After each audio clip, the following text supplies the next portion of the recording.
নতুন সরকার ক্ষমতা নেয়ার ৩ মাস না যেতেই বাড়ানো হলো বিদ্যুতের দাম। ফলে জুন থেকেই বাড়তি চাপে পড়বেন সব শ্রেণীর গ্রাহক। তবে প্রায় ২০% দাম বাড়ানোর প্রভাব সাধারণ মানুষের উপর কতটুকু পড়বে তা মূল্যায়ন করেনি কমিশন। এই সিদ্ধান্তে ক্ষোভ জানিয়ে সাধারণ মানুষ বলছেন, আরও কঠিন হবে জীবনযাপন, নতুন চ্যালেঞ্জে পড়বে ব্যবসা বাণিজ্য। মিসবাহ হাসানের রিপোর্ট। গেল ৪.৫ বছর ধরে সাধারণ মানুষকে ভোগাচ্ছে চড়া মূল্যস্ফীতি, যা মোকাবেলায় সঞ্চয় ভাঙা কিংবা ধার দেনা করে চলা হয়ে পড়েছে নিত্যদিনের ঘটনা। এমনকি গরিবের খাতায়ও যুক্ত হয়েছে রেকর্ড সংখ্যক। এমন বাস্তবতার মধ্যেই চরম দুঃসংবাদ নিয়ে এলো বিদ্যুতের বাড়তি দাম, যা ঘাড়ে চাপছে চলতি জুন থেকেই। যে সিদ্ধান্ত আমরা পৌঁছেছি, একরকম তাড়াহুড়া করেই দাম বাড়ানোর বন্দোবস্ত করে বিইআরসি। গণশুনানিতে ভুতুড়ি হিসাব নিকাশ তুলে ধরা হলেও তা আমলে নেওয়া হয়নি শেষ পর্যন্ত। কমিশনের সিদ্ধান্ত অনুযায়ী গ্রাহক পর্যায়ে জুন থেকেই ইউনিটে ১.৫ টাকা বাড়বে বিদ্যুতের দাম, ফলে যা দাঁড়াবে ১০ টাকা ৬৩ পয়সায়। একই সাথে পাইকারি পর্যায়ে বাড়ানোর সিদ্ধান্ত হয়েছে প্রায় ২০%। ১.৫২ টাকা কিলোওয়াট ঘন্টা বৃদ্ধি করে ১০.৬৩ টাকা কিলোওয়াট ঘন্টা পুনর্নির্ধারণ করতে আদেশ প্রদান করা হয়েছে। বিদ্যুৎ বিতরণ সংস্থা ও কোম্পানিসমূহের বিভিন্ন গ্রাহক শ্রেণীর বিদ্যমান ডিমান্ড চার্জ অপরিবর্তিত রাখা হয়েছে।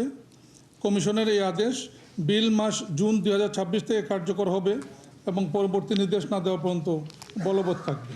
বিইআরসির চেয়ারম্যান জানান, বাজেট সামনে থাকায় দ্রুত সিদ্ধান্ত নেওয়া হয়েছে, যদিও মূল্যায়ন করা হয়নি জনজীবনের নেতিবাচক প্রভাব। যেটা ইম্প্যাক্টের কথা যেটা বলছেন, যে নিঃসন্দেহে এটার কারণে মানুষের যেটা দৈনন্দিন যেটা ব্যয়, এটা মাসিক ব্যয়, এটা বৃদ্ধি পাবে, তার একটা প্রভাব পড়বে।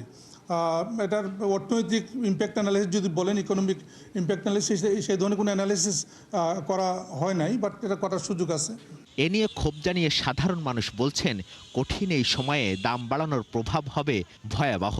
আর বিকেএমইর সভাপতির মতে এই সিদ্ধান্ত আরও চ্যালেঞ্জে ফেলবে ব্যবসা বাণিজ্য।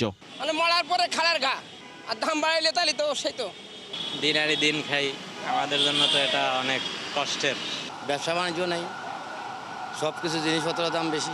ঘোষণা ছাড়াই তেলের দাম বাড়াই দিল, এখন আবার বিদ্যুতের দাম বাড়াবে। আমরা তো এখন মধ্যবিত্ত ঘরের যারা আছি তারা অনেকেই বিপদের ভিতরে আছে। সাধারণ জনগণ যেমন ক্ষতিগ্রস্ত হবে দাম বাড়ালে, আবার একই সাথে শিল্প কলকারখানা উৎপাদন খরচ বেড়ে গেলে সেখানেও কিন্তু ক্ষতিগ্রস্ত হবে।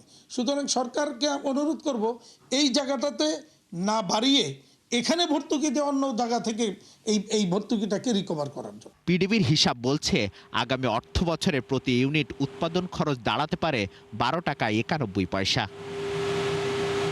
মিসবাহ হাসান, ৭১, ঢাকা।